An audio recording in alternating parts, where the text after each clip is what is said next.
The first time my sister told my staff, "Family eats free," she said it loud enough for the entire dining room to hear. It was a Friday night service, fully booked, soft jazz under the glassware, candles steady, my pass running hot, and the front room moving with that precise, expensive calm. People pay for when they book a table 3 months out. My restaurant had earned its Michelin star 8 months earlier.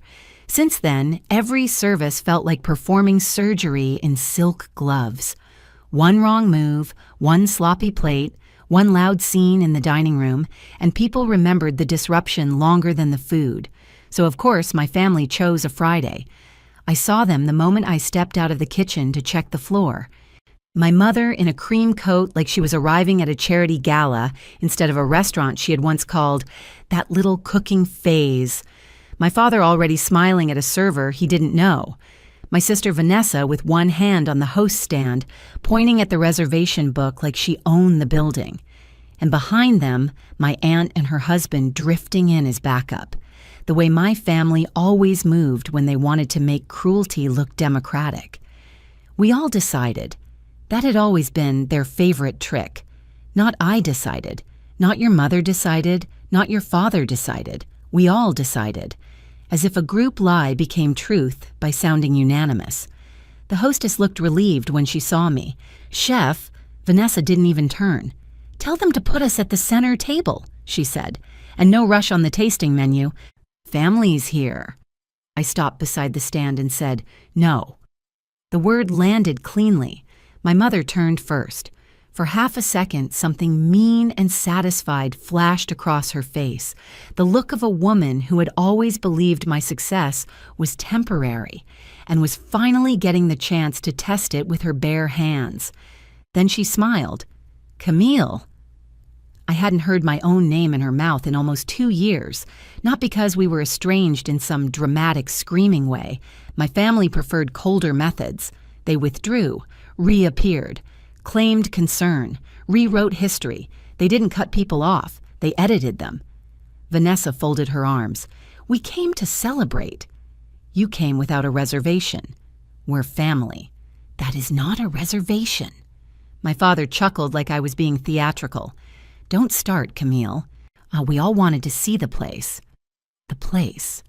At 19, I had still been living under their roof, commuting to culinary school on scholarship, coming home after late prep labs smelling like butter, onions, bleach, and exhaustion. My mother used to stand in the kitchen doorway and say things like, "No serious man wants a wife who comes home smelling like fryer oil," while Vanessa sat at the table in her business law textbooks and soaked up approval like sunlight. Then one night I came home and my key didn't work. I remember that sound better than most birthdays. Metal into lock, turn, stop. I knocked. My father opened the door just wide enough to fill the frame. My suitcase was already behind him. I can still see it. Blue canvas, torn zipper pull, one wheel bent sideways. "What is this?" I asked. He didn't move. Then my mother appeared in the hallway. Vanessa stood 2 steps behind her in socks, arms folded, expression bright with the kind of interest people have when something bad is finally happening to someone else. Then my mother said it. "We all decided you don't live here anymore." I was 19 years old. No warning, no money, no second key, just a suitcase, a scholarship, and a family that wanted me out because culinary school embarrassed them, and Vanessa was tired of hearing my name at the dinner table. I didn't beg. That part still bothers my mother more than anything. I picked up the suitcase, walked to the bus stop, slept 2 nights in the student lounge, took extra dish shifts, finished school, cooked under chefs meaner than my father and smarter than everyone I grew up with, and learned the difference between humiliation and heat. Heat can build you. Humiliation just tells you what other people are. So no, I did not start on my own restaurant floor by giving my family the center table, because they had suddenly decided blood mattered again. "You can book like everyone else," I said. Vanessa laughed. "Please, half this city knows you came from us." I looked at her. "No, I came from despite you." The hostess stopped pretending to write. Two servers on the far side of the room had gone very still in that subtle restaurant way, where everyone keeps moving but the air shifts because they know a plate is about to break somewhere. My mother lowered her voice. "Don't be vulgar in your own dining room. Then don't turn it into your stage." Vanessa leaned over the stand and smiled at the hostess. "Put it on Camille's account." I said, "So try that again and I'll have you removed." That got my father's attention. He took one step forward, enough to make himself the man in the room, the same posture he used the night he put my suitcase by the door. "Removed?" he said. "From a restaurant that exists because this family made you strong?" I almost laughed. Exists because this family made you strong. Years of being locked out, mocked, erased, and rewritten, and now he wanted a royalty payment on my spine. "Leave," I said. My mother's smile disappeared first. Vanessa's disappeared second. Good. My maitre d', Julian, appeared beside me without being called. That was one reason I trusted him. He understood that good service wasn't only about comfort. Sometimes it was about clean removal. "Is there a problem, chef?" he asked. "No," I said. Just a group without a reservation." Vanessa's face went hard. Then she did exactly what I knew she would do. She performed. She turned to the room, spread one hand lightly, and said, loud enough for nearby tables, "Can you believe this? After everything family sacrificed for her?" There it was. Not accusation. Narrative. I kept my voice level. "Julian, walk them out." My mother actually gasped, but it was my father who leaned in and said, quiet enough to sound dangerous, "You are making a public mistake." I held his gaze. "No," I said. "I'm correcting an old one." Julian opened the door. Vanessa smiled again then, but it was a different smile, smaller, meaner, the kind she wore when she believed she'd already chosen the next weapon. As she stepped out, she said, "Fine. If we don't get a table, I will take our share another way." A week later, a certified lawsuit landed in my office. The envelope was thick, county filed, civil division. Julian brought it in on a silver tray because he thought it might be vendor paperwork and was apologizing before he even reached my desk. I signed for it, opened it standing up, and read the title once without fully understanding it. Then again. Claim for equitable family royalties and origin-based commercial participation. For a second, I honestly thought it was parody. Then I saw the plaintiffs, my parents, Vanessa, my aunt. I took it straight to my lawyer. Harper Sloan read the first page, then the second, then stopped cold on the verification sheet at the back. She lifted one page out of the stack, stared at the signature block, and asked in a voice I had never heard from her before, "Who signed this under oath?" Harper didn't answer her own question right away. She just kept staring at the last page, one hand holding the complaint flat against my desk like she was afraid it might somehow rearrange itself into something less insane if she looked away for even a second. Then she turned the verification sheet toward me. "Look at the affiant." I did. At the bottom of the filing, under penalty of perjury, attached to a declaration about the true origins of my restaurant, there was a signature block for Elise Moreau, my grandmother, my father's mother, the woman who taught me how to hold a knife properly when I was 12, how to salt a tomato before judging it, and how to tell the difference between hunger and appetite. She had also been dead for 3 years, and I looked at the page once, then again. Then I said, very quietly, "That's impossible." Harper nodded. "Yes." The declaration attached to her name was 6 pages long. According to the lawsuit, my grandmother had supposedly sworn that I did not create the restaurant concept alone, that the culinary identity behind my Michelin-starred business came from generational family knowledge, and that I had always been intended to operate as the public face of a family-driven hospitality brand. There was even language claiming my removal from the house at 19 had not been an expulsion at all, but a strategic independence arrangement meant to help me build grit before returning to the family fold. I laughed. Not because it was funny, because sometimes a lie gets so polished it tips over into madness. Or they rewrote getting thrown out as a leadership program, I said. Harper was already flipping pages. The complaint was worse the deeper it went. They weren't just asking for money. They were asking for a percentage of the restaurant's gross revenue going forward, a retroactive cut of past profits, and a declaratory finding that certain dishes, methods, and brand elements were derived from family intellectual contribution. My mother was claiming unpaid labor in my formative culinary years. My father was claiming seed support and logistical shelter. Vanessa was claiming strategic brand insight because, according to her filing, she had helped shape the discipline and standards that later became my restaurant culture. I looked at her name on the page and felt something hard settle in my chest. Vanessa had not shaped my standards. She had shaped my exit. That was different. "Keep going," Harper said. I did. Exhibit C was a typed summary of alleged family contributions. Exhibit D was my dead grandmother's declaration. Exhibit E was what they called the Moreau Legacy Recipe Schedule, a stapled packet trying to map my current menu to family dishes. That part almost impressed me in a sick way. They had actually tried. My duck juice had been linked to a Sunday roast my grandmother used to make in a chipped enamel pot. A fennel broth on my winter tasting menu had been described as structurally derived from a soup my mother used to overcook into gray water. My smoked pear dessert had been connected to a poached fruit plate my aunt once brought to Easter in a plastic container from the grocery store. It was fraud, yes, but it was fraud with garnish. Then Harper tapped the verification page again. "When exactly did your grandmother die?" "October 3rd, 3 years ago." She checked the declaration date. "Filed and sworn 8 months ago." I watched her eyes move to the notary line, then stop. "Oh, that's interesting," she said. "What?" She slid the page back to me and pointed. The notary stamp showed an active commission date. Too active. Commissioned 14 months after my grandmother died. Meaning, even if someone absurdly tried to argue this was an old statement notarized late, the commission timeline killed that too.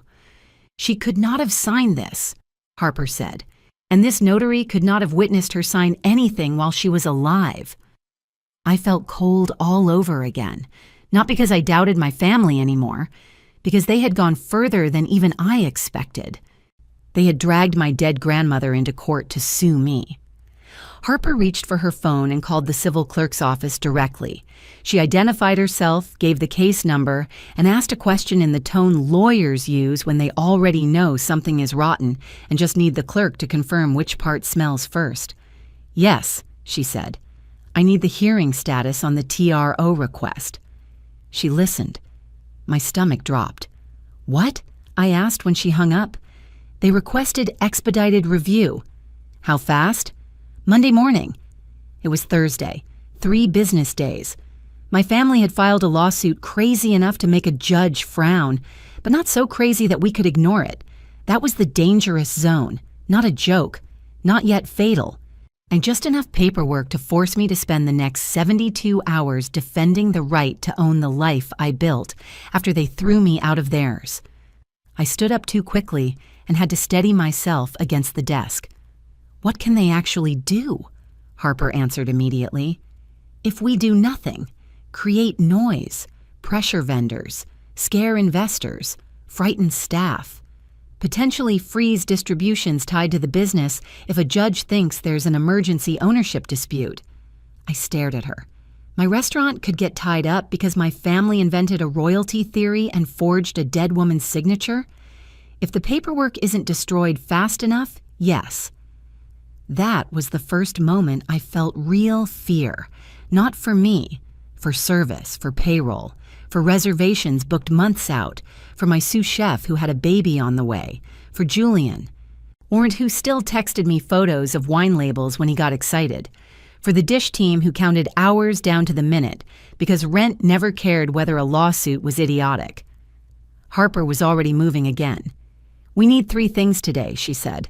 death certificate for your grandmother, original house records or anything showing you were removed, not strategically launched, and proof you built this restaurant without family capital.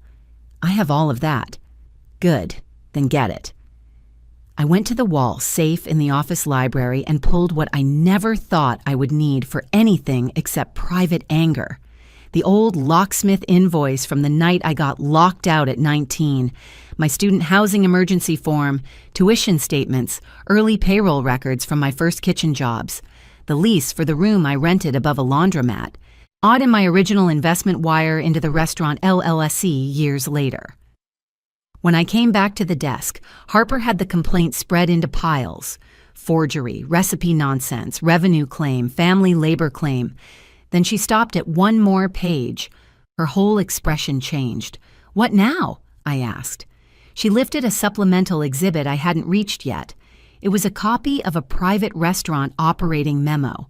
My operating memo, staff structure, wine cost controls, vendor margins, a draft expansion note I had only ever circulated to 3 people inside the company. I looked at it once and knew exactly what it meant. My family had not built this lawsuit alone. Someone inside my restaurant had fed them documents. Harper lowered the page and asked very quietly, "Who on your staff had access to this?" 4, I said. Harper looked up from the memo. "Only 4? Me, Julian, my director of operations, Leah, and Naomi in finance. Who else?" "No one." That was the truth. The document in her hand wasn't a menu draft or some pretty internal note that floated around the building. It was a restricted operating memo I had written for a possible second location. Labor structure, wine cost controls, vendor terms, projected margins, service philosophy, even private notes about what kind of investor I would and would not take. It was the kind of paper that could hurt me in court if the wrong person wrapped it in the right lie. Harper set it flat on the desk and pointed to the lower right corner. "Look here." At first I didn't see it. Then I leaned closer. A faint gray footer sat under the page number, so small it almost disappeared into the print.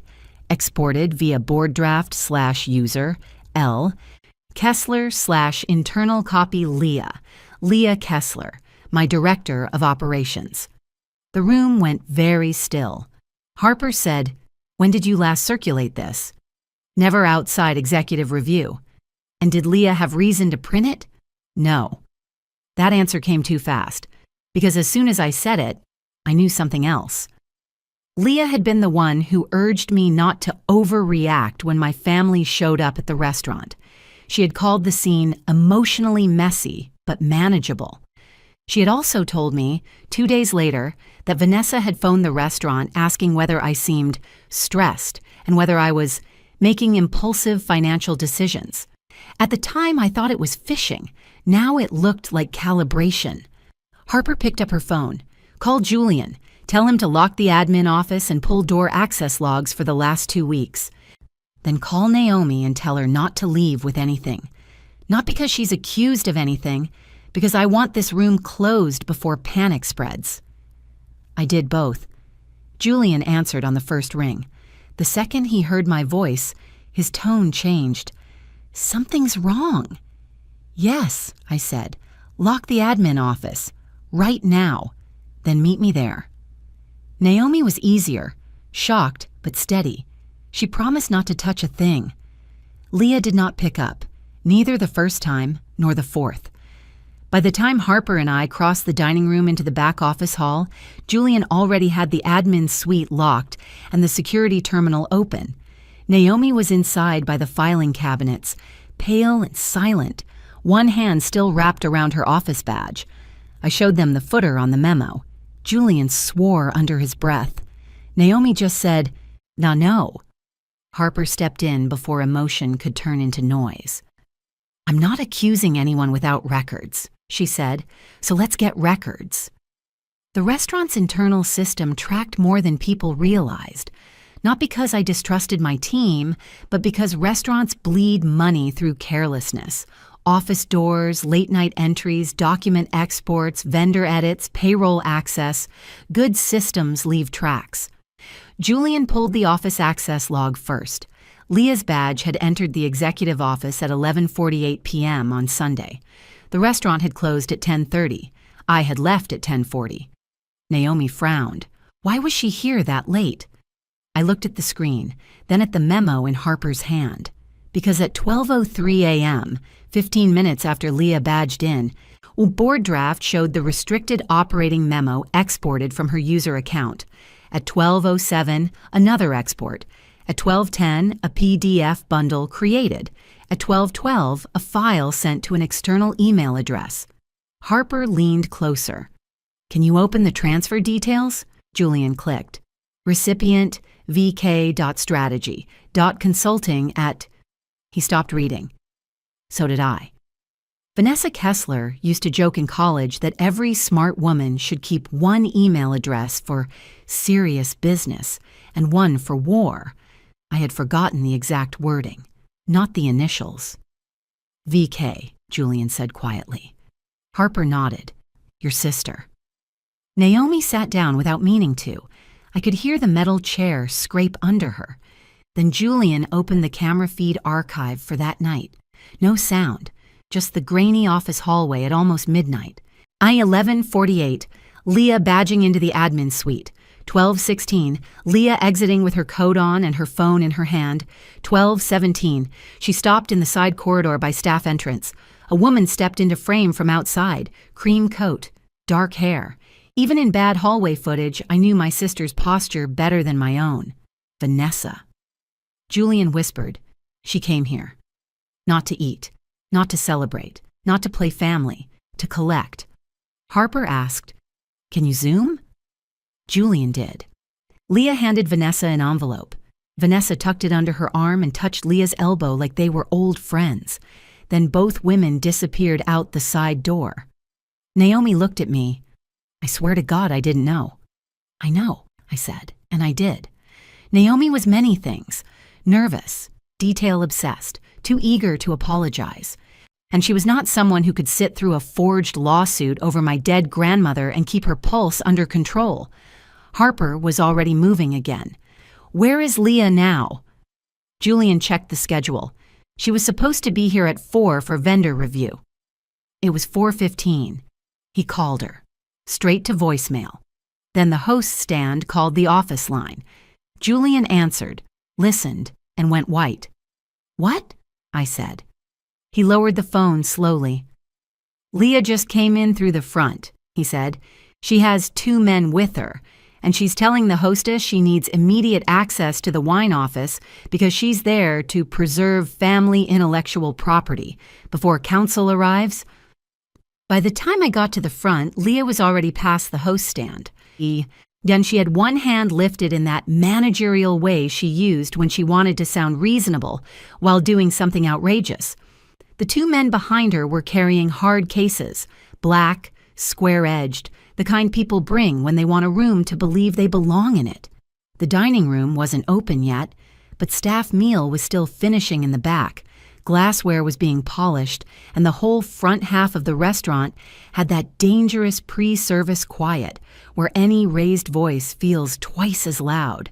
Leah saw me and didn't even flinch. Camille, she said, good, we need access to the wine office, recipe archive, and development binders before opposing counsel starts playing games with preservation. Opposing counsel, not your lawyer, not Harper, opposing counsel. My sister had gotten to her all the way, and the hostess looked at me like she was waiting for gravity to choose a direction. I stopped 6 feet from Leah and said, no. One of the men with the hard cases stepped forward. Ma'am, we're here to create a forensic image of materials subject to family origin claim and trade derivation review. Who hired you? I asked. He looked at Leah. That was enough. Harper came up beside me so quietly Leah didn't notice until she spoke. Before anyone touches a single drawer in this building, Harper said, I want to see the court order. Leah reached into her tote and handed over a stapled packet with all the confidence of someone who had spent the afternoon rehearsing a righteous version of betrayal. Harper read the first page, then the second. Then she smiled, a very small, very cold smile I had learned to trust. "This is not an order," she said. The man with the case frowned. "It's a preservation request." "Exactly," Harper said. "A request. Filed, not granted." Leah's voice sharpened. "The materials are at risk." "No," I said. "You are." That hit, not because I raised my voice, because I didn't. Leah turned to me with something close to disbelief. "Your family has a legal interest in the concept. If records disappear now, that becomes spoliation." Julian had drifted into the room behind us, not close enough to escalate, but close enough that every server suddenly remembered an urgent task within earshot. Harper flipped to the back of the packet. "And here," she said, "is the affidavit that supposedly justifies emergency preservation." She held it up. "Signed by Leah, under oath." I took the page from her. Leah Kessler had sworn that I was emotionally volatile, likely to destroy records tied to family ownership claims, and actively concealing the Moreau archive from rightful contributors. Moreau archive. There was no Moreau archive. There was a dead grandmother, a forged declaration, and a sister who had apparently found an employee willing to sell access in exchange for feeling important. I looked up from the page. "You signed this?" Leah tried for dignity and missed. "I signed what was true." Naomi, who had come down behind Julian without my noticing, made a sound like she'd been slapped. Harper asked the men with the hard cases, "Did either of you verify that a judge signed anything authorizing entry?" The first one hesitated. The second looked annoyed. "We were told counsel had priority access." "By whom?" Again, they looked at Leah. Good. I wanted everyone in the room to see the chain. Not rumor, not feeling, chain. Leah crossed her arms. "You can intimidate me later. Right now, we're preserving evidence." Harper took one step closer to her. "No," she said. "Right now, you're standing inside a Michelin-starred restaurant with 2 contractors, no signed court order, and an affidavit that may already be contaminated by a forged dead person declaration and stolen internal documents. So let's talk about evidence." Then she held up the operating memo, the one with the footer. "Did you export this?" Leah said nothing. Harper turned it around so everyone could see the lower corner. "Board draft, user L. Kessler, internal copy, exported 12:03 a.m. Sunday." Leah's face changed. Not much, but enough. Julian added from behind me, "And the hallway camera shows Vanessa meeting you at the side entrance 12 minutes later." That landed harder. One of the men with the hard cases actually took a half step back. He hadn't known he was walking into that. Leah looked at me then, and for the first time since she walked in, the managerial mask slipped.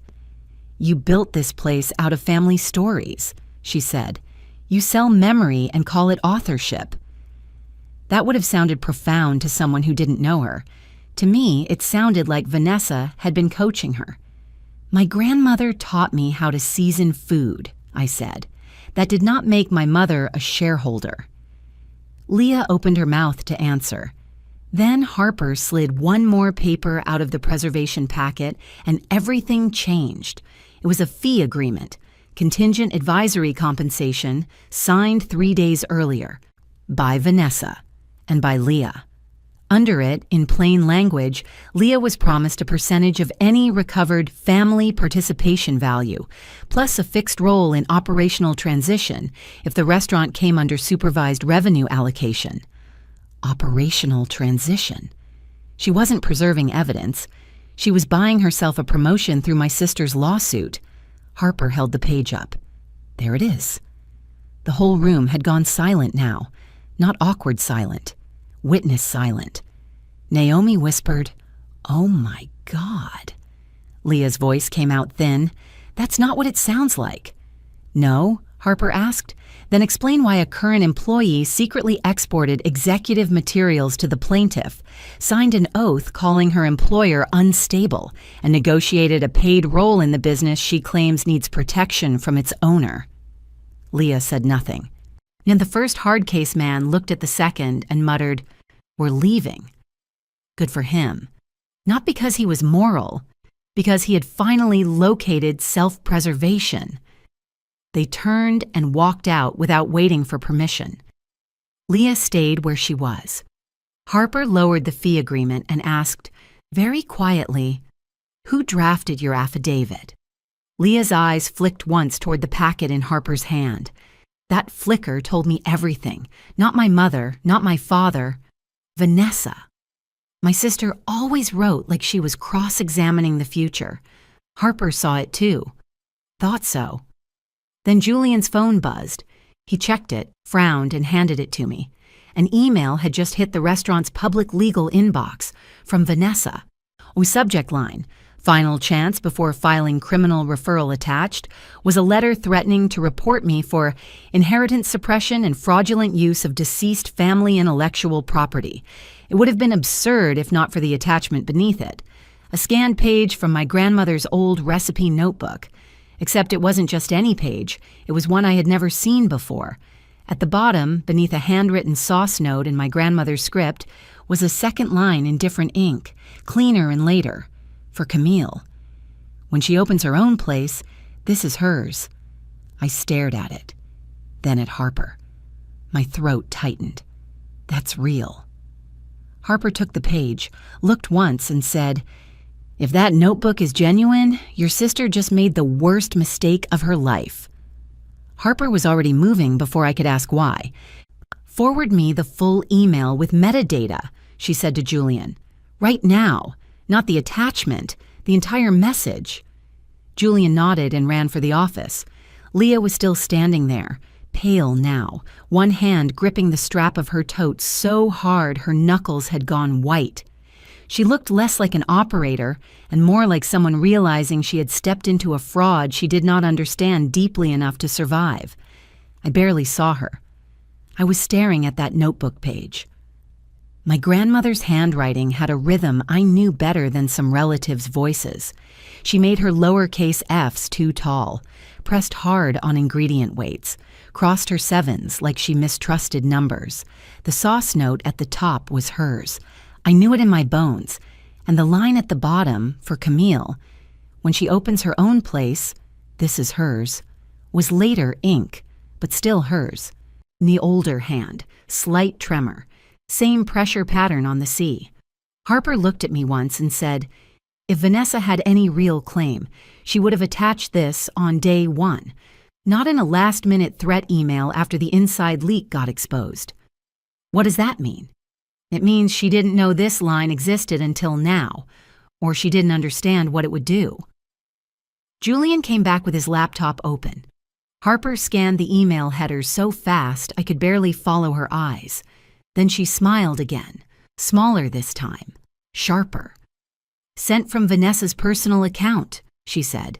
"No lawyer copied, no formal filing, and the attachment source path is embedded." She turned the screen toward me. The scan had not come from some old family archive. It came from a phone scan created 41 minutes earlier, location tag still partially embedded, on the cemetery district. My stomach dropped. My grandmother's grave? Maybe not the grave, Harper said, but somewhere near where family storage was kept after her estate closed. That was when it hit me. After my grandmother died, my father cleared her house in one weekend. He said it was cleaner that way, efficient. I hadn't been allowed inside after the funeral luncheon because, according to my mother, I was too emotional around old objects. Vanessa and my father handled the boxes. My aunt took china. My mother took linens. I got one cast iron pan shipped to me 6 months later with no note. They had the notebook the whole time, or at least Vanessa did. Harper stood up straight. "Good. Then here's what we do."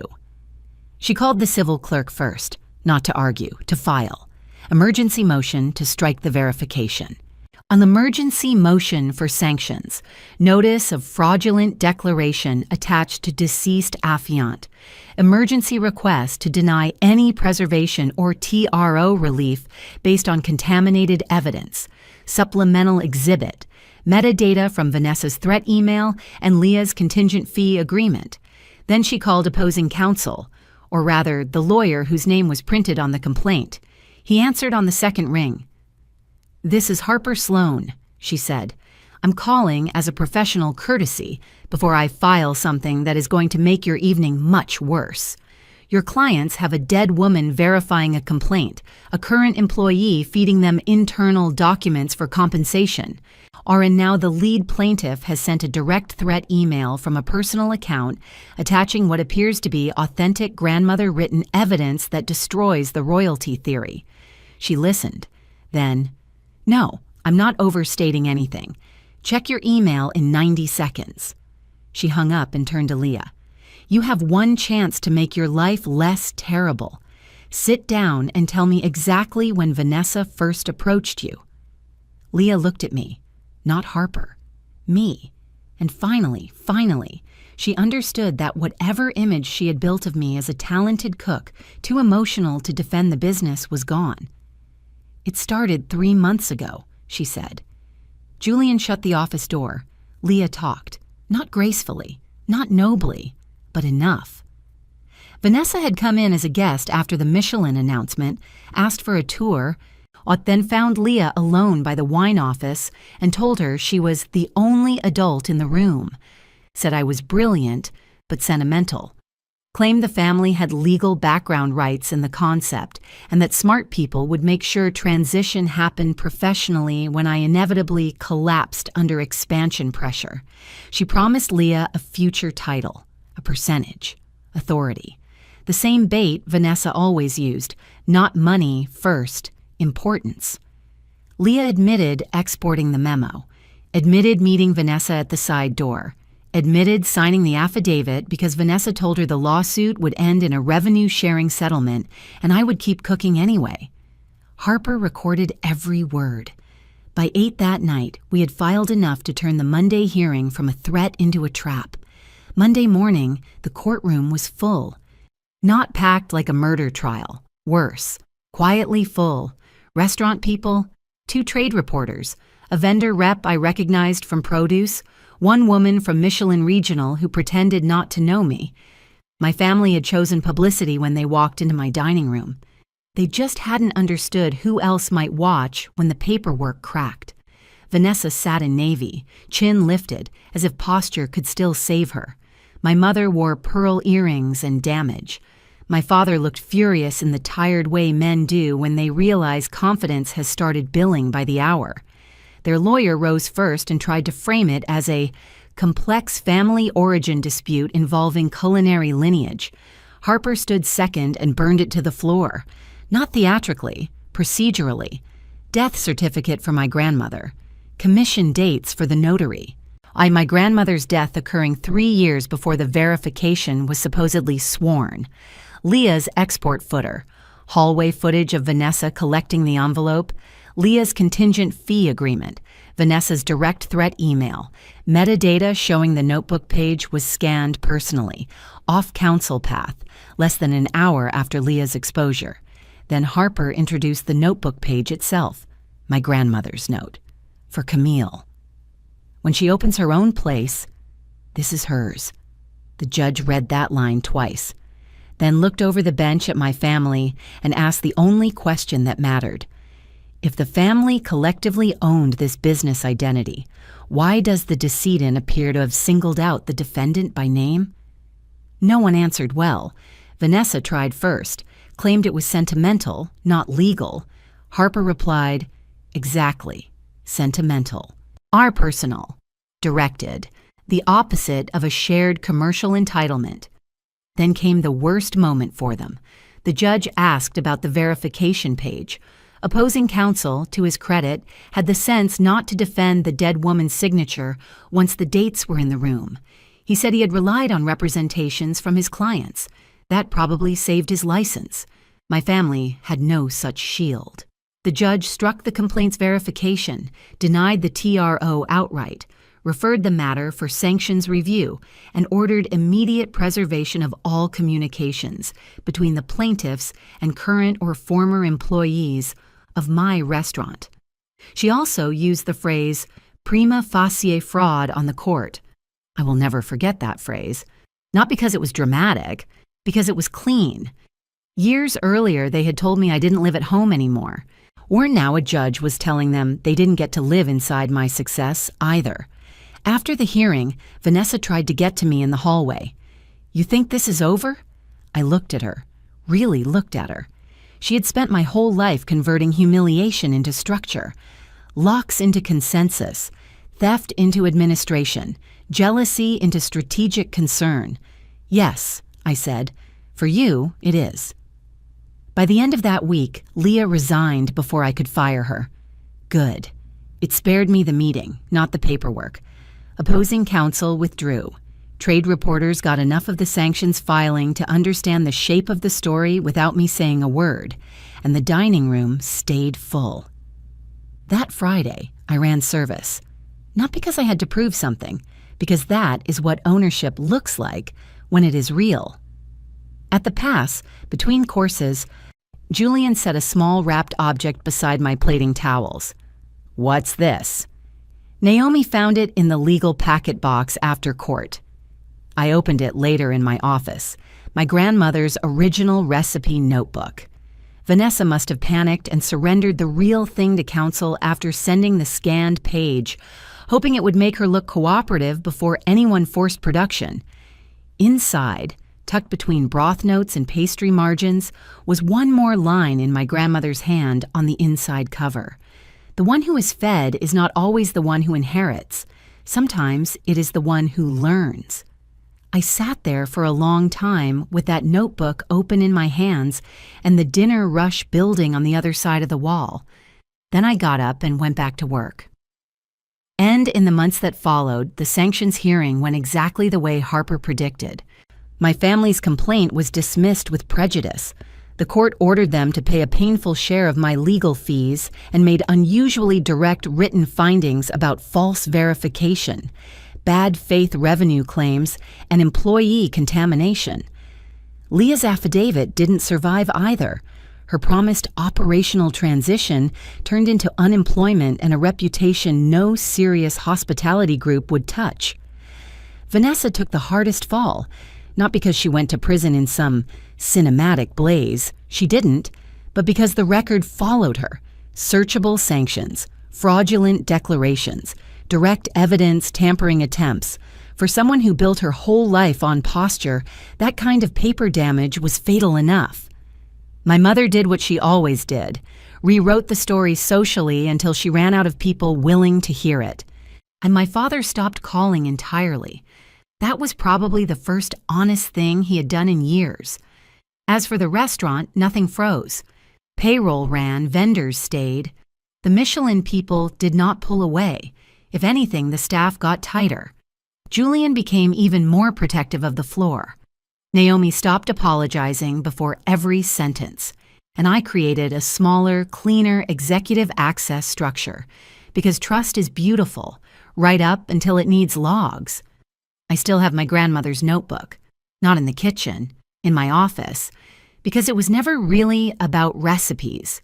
It was about permission. My family thought blood entitled them to the harvest. My grandmother, in the end, left her answer in ink. The thing belonged to the one who learned. If you made it this far, tell me in the comments. What would you have done when your own family walked into your restaurant and tried to bill your life back to you? Would you have settled quietly or taken it all the way to sanctions? And which moment hit you harder, the lawsuit, the dead grandmother's signature, or the notebook line with Camille's name? If you like the story, leave a like, subscribe, and stay with me for the next one.